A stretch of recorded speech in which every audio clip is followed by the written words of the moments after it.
Do you guys remember that time when Mel Gibson tried to warn us about the wickedness in Hollywood? Take a listen. When I came over here, I was in my mid-20s. Right. The first time I really came over here. You know, I had a whole bunch of weird paranoid suspicions about what the hell was going on because there was a lot of stuff I couldn't understand. Right. And nobody was really bothering to explain it to me.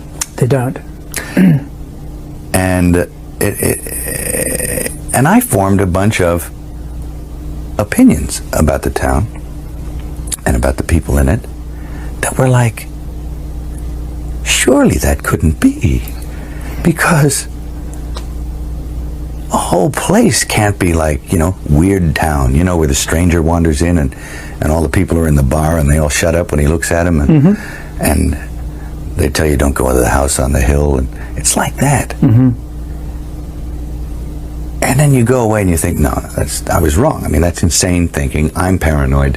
I imagined that stuff. That couldn't be the reason for why so-and-so was acting like. Could it? And then you find out later on the track that you are exactly on track with a lot of this stuff. Not specifically on track, but that you could, that some of your worst nightmares were real at the time, and you think, it does rip your life to pieces. Does it? If you'll let it. Yeah.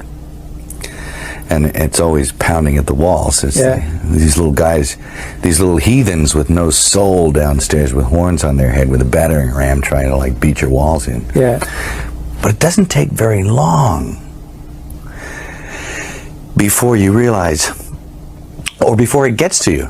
It's cascading on you all the time. You can't get away from certain attitudes, from certain modes of behavior that this town and the industry dictate.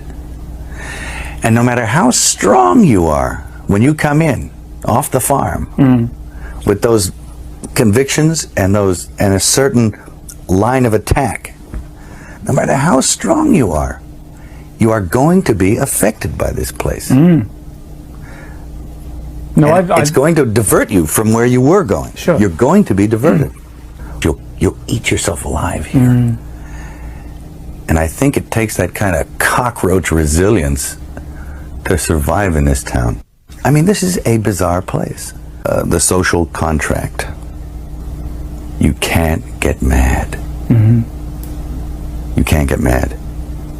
You can't let it get you, because you have to make a deal with everyone else, and it's almost unspoken that you are going to be fucked over at some point. After that interview, Hollywood tried to portray Mel as crazy, and that's what they do to all those who expose their wickedness. Those who see the deception won't go against the one exposing it. Recently, Mel Gibson spoke out about how to tell who the good guys are versus the bad guys, and what he said had people talking. And this kind of thing is now happening again. And how are we supposed to know the good guys from the bad guys? Well, we were given a standard by which to judge them. You know, by their fruits, you'll know them. By their fruits. Anybody seen any good fruit lately? Well, it's tough. And look, I'm a pretty sinful guy. I mean, I'm as venal as the next guy. But I know the difference between a shepherd and a hireling. And I think that the vast majority of these bishops are just a bunch of hirelings. You know. And my question is, you know, like, who's hiring them? I don't think it's Jesus. Is it Francis? Who's hiring Francis? Is it Pachamama? I mean, I think you need to look at the whole institution. And, you know, I'll quote Archbishop Vigano again in saying that he believes that there was a parallel counterfeit church set up to eclipse the real one.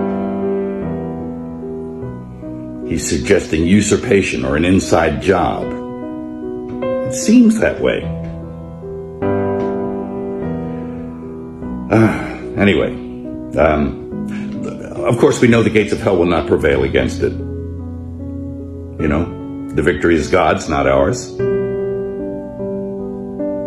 And it will flourish if we keep it in our hearts. It can flourish in our hearts and keep the faith. And that's what's going to happen. That's what I encourage you to do. Again, I'm sorry for your for your pain, the injustice. I'll definitely throw something in the hat to add my support. And God keep you and God bless you. At the end of the day, Mel Gibson has been one of the few voices in Hollywood who openly hinted that something darker exists behind the curtain. For years, he suggested that not everything in the entertainment industry is what it seems. And now, with more stories and controversies coming to light, some people feel like his warnings are starting to make more sense. Whether you see him as a whistleblower or someone that's just speaking from personal experience, the bigger takeaway is this. The spotlight is getting brighter, more conversations are happening, more questions are being asked, and if there really is corruption hiding in powerful places, time has a way of bringing it to the surface. What's unfolding now might just be the beginning of a much bigger exposure.